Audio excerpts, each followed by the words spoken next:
モットチャンネルをご視聴いただいてありがとうございます。モットです。今回は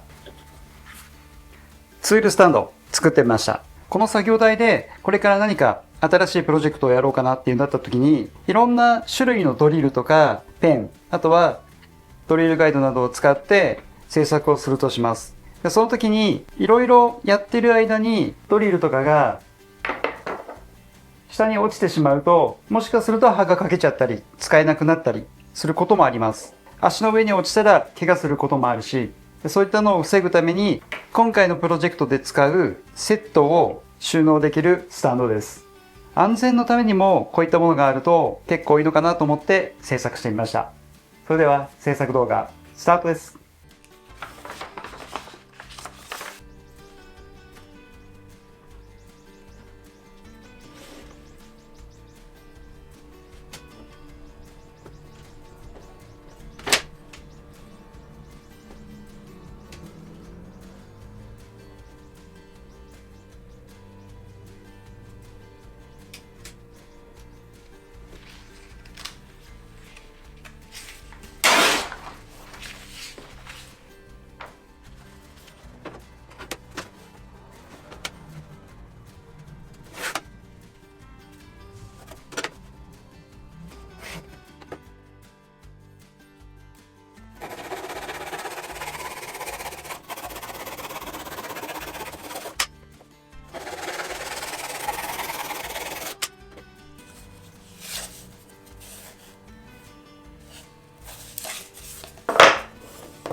今回は 2.5mm 厚の板で3段にしてみました。場合によっては、これを 5mm 厚の2段とか、高さとかもその時の状況に合わせて作り変えてもいいと思いますし、例えば1段目、2段目、3段目みたいな作り方もありだと思います。